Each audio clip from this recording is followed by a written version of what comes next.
अस्सलाम वालेकुम। उम्मीद और दुआ है कि आप और आपके सभी घर वाले खैरियत से होंगे। मेरा नाम सनावर है और आप देख रहे हैं जिन स्टोरीज एपिसोड 46।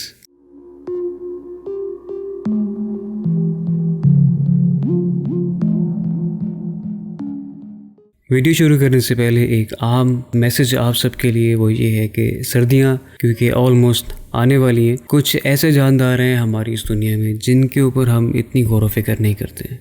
मैं बात कर रहा हूँ कीड़े मकोड़ों की, और उनमें से भी एक बहुत ही बेज़रर सा एक जानदार है जिसे चूंटी कहा जाता है। उसके मुतालिक इतना कोई ख़ास ख्याल नहीं किया जाता, मगर इस मरतबा मैं चाहता हूँ कि आप सब इस बात पर थोड़ी गौर व फिक्र करें। और क्योंकि जब सर्दियाँ आती हैं तो जो कीड़े मकोड़े होते हैं ये अपनी सर्दियों का जो राशन है वो इकट्ठा करना शुरू करते हैं, क्योंकि ये जो सर्दियाँ हैं उस सीज़न में सर्वाइव नहीं कर सकते बाहर की दुनिया में। तो ये फिर क्या करते हैं कि अपने जो अंडरग्राउंड इनकी होती हैं कॉलोनीज, ये वहाँ पर फिर अपना सारा सामान इकट्ठा करके, फूड इकट्ठा करके तो ये सर्वाइव करते हैं। तो अपने घर के गार्डन में या किसी भी कोने में आप थोड़े से कुछ चावल और कुछ इस तरह की अशिया जो उनके ज़ेर इस्तेमाल आ सके आप वहाँ पर रख दें, ताकि वो आए और अपना सामान, अपना जो फूड है वो कलेक्ट करें और अपनी अपनी रिहाइशों पर चले जाएं। So imagine the amount of rewards that you are getting for this. It is so huge that you can not even imagine. Anyhow, getting back to the topic जो कि है हमारा आज का जिन स्टोरीज एपिसोड 46।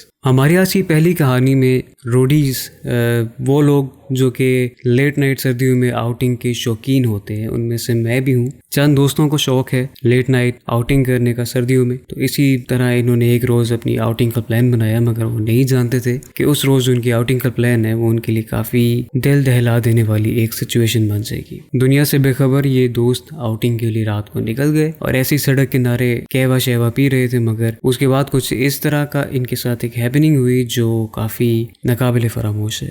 तो आइए जानते हैं।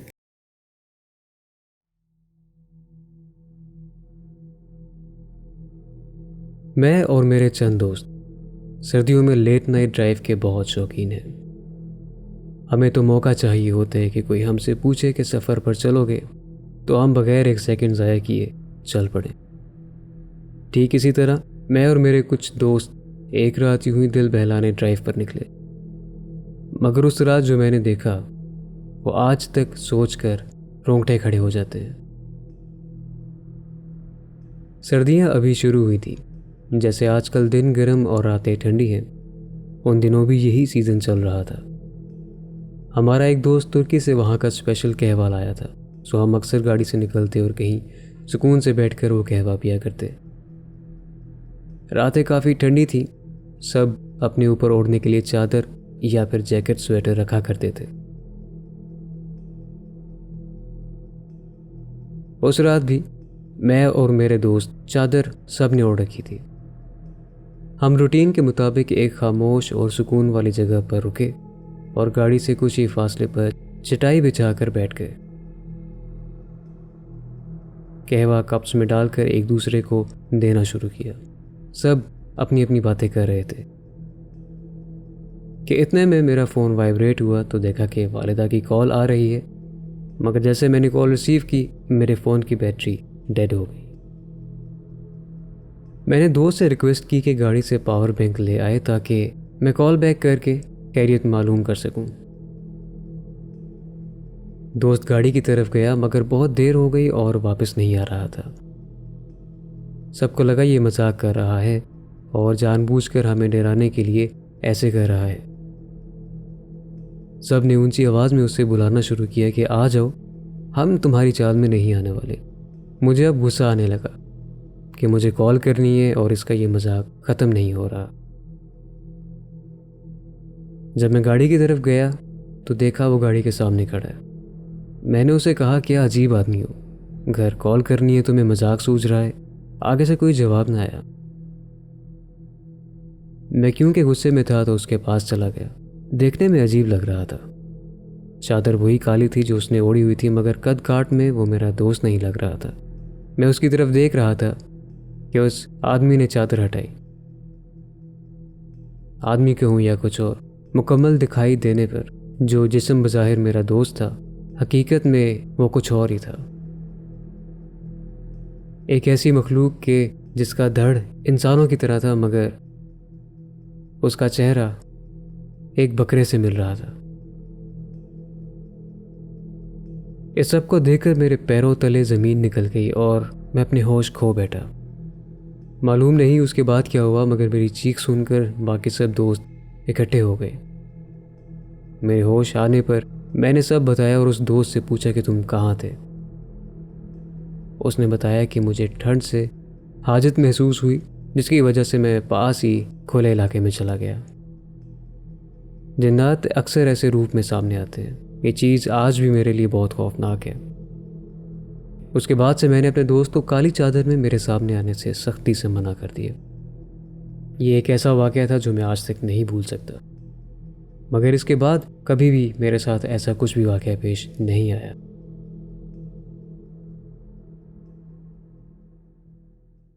ये कहानी एक ऑफिस के मुतालिक है कि जहाँ पर एक ऐसा कमरा था जिसके अंदर जाने से लोगों को रोका जाता था कि देयर इज़ नो एंट्री और आप वहाँ पर नहीं जा सकते। एक मर्तबा उस ऑफिस में एक ऐसे शख्स की पोस्टिंग हुई कह लें या फिर उसकी जॉब लगी कि जिनको रहा नहीं गया और ऑटोमेटिकली कुदरत की तरफ से कुछ इस तरह की सिचुएशन बन गई कि उनका जो था उस कमरे के तरफ जाना हो गया। और फिर उधर उनके साथ जो हुआ वो फिर उन्होंने अपने कान पकड़ लिए और कहा कि आइंदा के बाद मैं यहाँ पर नहीं जाऊँगा। तो क्या हुआ उनके साथ, क्या नहीं, आइए सुनते हैं।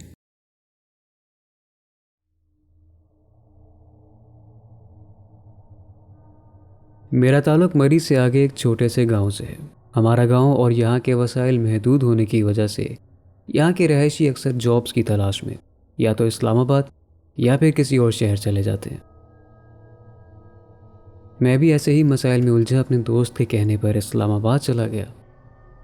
एक घर को ऑफिस बनाया गया था जिसमें एक हॉल, 3 कमरे और एक किचन था। ऑफिस की एक अच्छी बात यह थी कि वहाँ घर जैसा महसूस होता था, सभी बहुत वेलकमिंग थे। मगर दूसरी चीज़ बहुत अजीब थी कि स्टाफ आपस में सभी रिश्तेदार थे।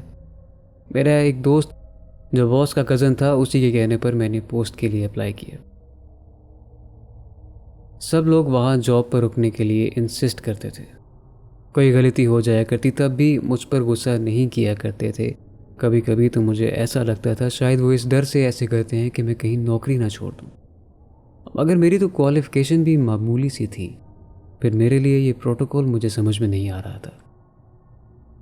तीसरी अजीब बात यह थी कि ऑफिस की रखवाली के लिए कोई चौकीदार नहीं था। जॉइनिंग के वक्त बताया गया था कि रोज़ किसी न किसी एक स्टाफ मेंबर की ड्यूटी है कि वो ऑफिस बंद करे। मेरी ड्यूटी ट्यूसडेज को थी। ऑफिस के एक रूम में बैल्कनी थी। मैं कभी कभार घर और अपनों से दूर रहने की वजह से स्मोकिंग कर लिया करता था। ये एक गलत अमल है और इसको बिल्कुल भी नहीं करना चाहिए और मैं इसके सख्त खिलाफ भी हूँ। और अब अल्हम्दुलिल्लाह मैं छोड़ चुका हूँ। मैंने दोस्त से कहा कि मेरे साथ आओ, मुझे सिगरेट लगाना है। मेरा ये कहना था कि वो बुखला गया और कहने लगा कि वहाँ जाने की इजाज़त ही नहीं है, बॉस नाराज़ होते हैं। तो मैंने भी उसकी इस हालत को देखते हुए यकीन कर लिया। ट्यूसडेज़ को जब मेरी बारी थी ऑफिस बंद करने की, सब घर जा चुके थे।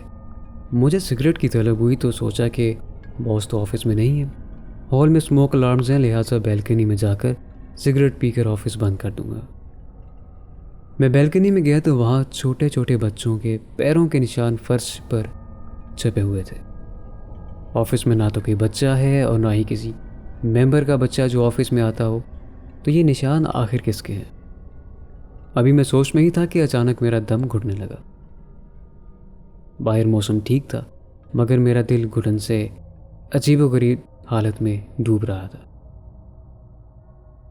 कुछ देर बाद ऐसा लगा जैसे मेरे कंधों पर बोझ हो और हर सेकंड के साथ साथ बढ़ता चला जा रहा था। मेरी बर्दाश्त जवाब दे गई और बस मैं अपने होश खो बैठा। अल्लाह का करम हुआ कि मेरा कज़न अपना वॉलेट लेने ऑफिस में आया।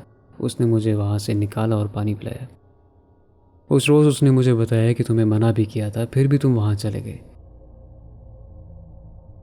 मैंने बताया कि बॉस नहीं थे, तो सोचा कि किसी को पता नहीं चलेगा। कज़न ने बताया कि बैल्कनी में जिन्नात रहते हैं। तुम इसलिए कभी बताया नहीं क्योंकि जिसे भी बताया वो भागकर चला गया। वो जिन्नात नुकसान तो नहीं पहुंचाते, मगर उन्हें पसंद नहीं कि कोई उनकी रहने वाली जगह पर जाए। तब समझ आया कि ये वजह थी जिसकी वजह से ऑफिस के लोग इतनी आवभगत करते थे। उस ऑफिस में मैंने 2 साल तक काम किया, मगर दोबारा कभी उस बैल्कनी या कमरे में जाने की गलती नहीं की, और उन जिनों ने भी कभी नुकसान नहीं पहुंचाया।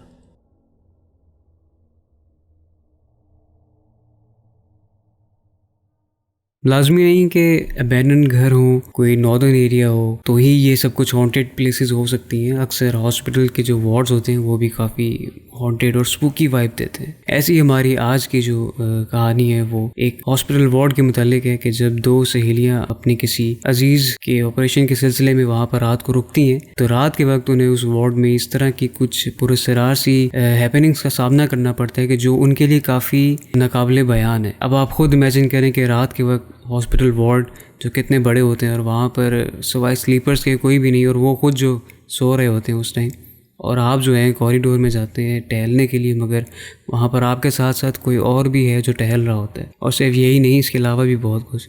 तो आइए सुनते हैं।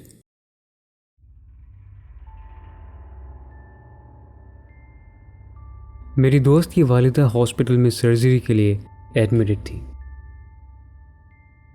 उनके साथ मैं और उनकी बेटी मौजूद थे। सर्जरी क्योंकि सुबह जल्दी थी, इसलिए हमने सोचा कि क्यों ना सर्जरी से एक दिन पहले उन्हें एडमिट करवा दिया जाए। ये वाक़या हॉस्पिटल में मेरी सहेली और मेरे साथ पेश आया जब हम हॉस्पिटल की लॉबी में आए थे। वालिदा की सर्जरी 3 घंटे की थी। उस दोस्त की सर्जरी ख़त्म हुई, उन्हें वार्ड में शिफ्ट कर दिया गया। यही सब देखते संभलते अब शाम होने लगी। जैसे जैसे वक्त रात की तरफ बढ़ता गया, अजीब सुनसान माहौल बनना शुरू हो गया। हॉस्पिटल में सिक्योरिटी की वजह से ब्लॉकर्स लगे होते, लिहाजा घर कॉल करने के लिए मैं और मेरी दोस्त कॉरिडोर में आ गए।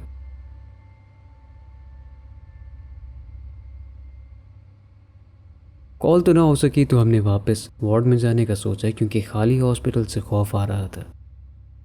हॉस्पिटल का कॉरिडोर लंबा है और इर्द गिर्द सब वार्ड्स हैं।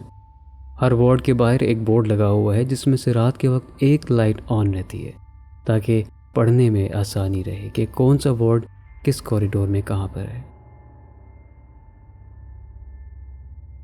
हम वापस आ रहे थे तो अचानक कुछ वार्ड के बोर्ड्स की लाइट्स ब्लिंक करने लगी।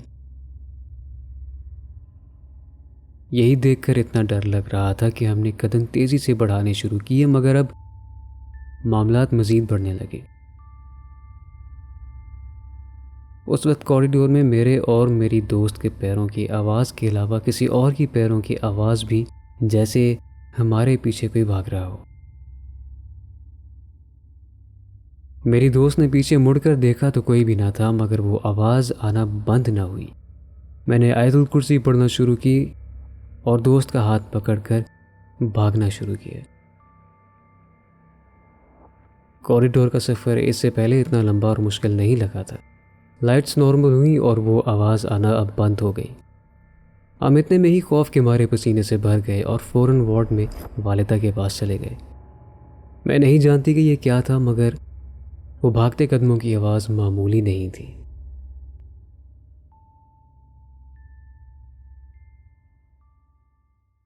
हमारी आज की जो लास्ट कहानी है ये बहुत ही खौफनाक कह लें, दिल दहला देने वाली कह लें, कि इसके मुतालिक मैं आपको कुछ भी नहीं बताऊंगा, क्योंकि स्पॉइलर अलर्ट, स्टोरी स्पॉइल हो सकती है और उस तरह फिर मज़ा ख़राब हो जाएगा। तो बगैर स्टोरी को स्पॉइल किए बढ़ते हैं इस कहानी की तरफ, मगर दिल थाम के, थोड़ा हौसला रख के, क्योंकि ये सिर्फ एक कहानी नहीं। और ये सब मैं इसलिए कह रहा हूँ क्योंकि इस वक्त रात के 3:04 हो रहे हैं और जो चौथी स्टोरी थी वो अभी तक फाइनलाइज नहीं हुई, क्योंकि वो जो स्टोरी है मैं सुबह के टाइम फाइनलाइज करूंगा कि चौथी स्टोरी क्या होगी, और फिर मैं उसको रिकॉर्ड करके एपिसोड के अंदर डालूंगा, तो इसलिए मुझे नहीं पता कि चौथी स्टोरी क्या होगी।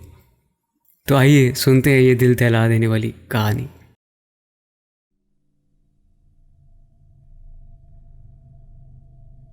बहुत अरसा पहले सर्दियों के महीने चल रहे थे और मेरे इम्तिहान हो रहे थे। उन दिनों हमारे घर के साथ कुछ अदद खाली प्लॉट्स थे, एक मकान छोड़कर एक खाली प्लॉट, और इसी तरह हमारे घर के साथ भी एक खाली प्लॉट था। मेरे कमरे के साथ ही टेरेस है, सो मैं चाय का कप लिए अक्सर रात को रेलिंग के साथ खड़े होकर चाय पिया करता था।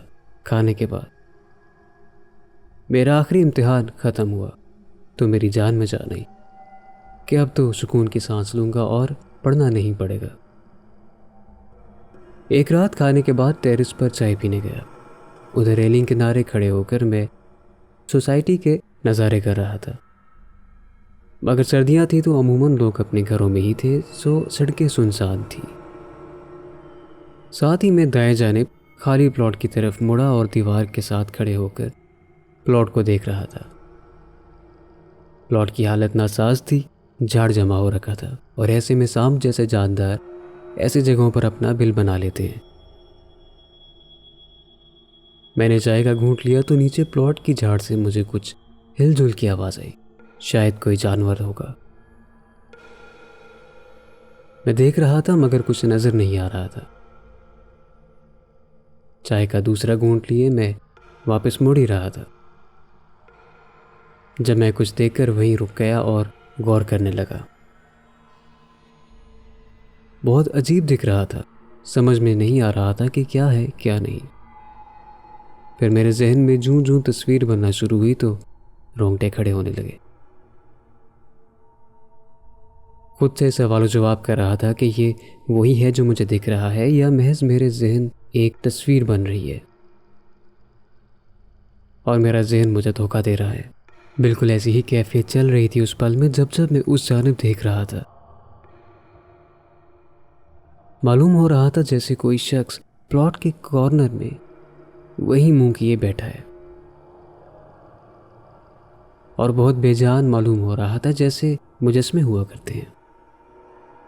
बहुत देर तक मैं उसे देखता रहा मगर मुझे इसी में अक्लमंदी लगी कि वापस कमरे में चले जाना बेहतर है। कमरे में आकर भी मैं उसी सोच में मुब्तला था कि मुझे चैन नहीं आ रहा था कि आखिर मैंने जो देखा है वो क्या है। मैंने कमरे की खिड़की से देखने की कोशिश की मगर खिड़की का रुख उस जानिब नहीं था जहां मुझे वो अक्स दिखाई दिया था। 1-2 घंटे के बाद जब मैं बिस्तर पर लेट चुका था तब साथ वाले प्लॉट से झाड़ की आवाज़ आ रही थी। कोई चहलकदमी कर रहा था प्लॉट में और मेरे जहन में वही आदमी नुमा अक्स दौड़ रहा था।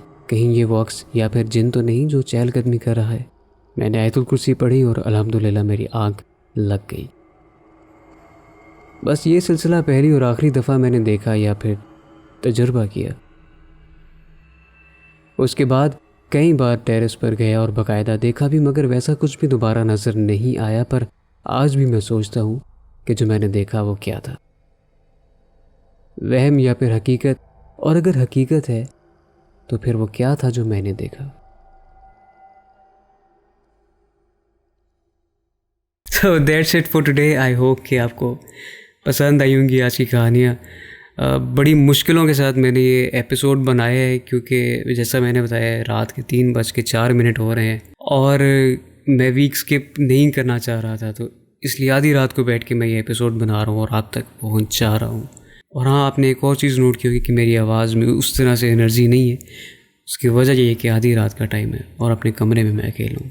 सो आई होप कि आपको ये पसंद आया होगा और अगर आपको पसंद आया don't forget to like, subscribe and tap the bell notification because you never know what's coming. मिलते हैं अगले एपिसोड में। फ़ी अमान अल्लाह।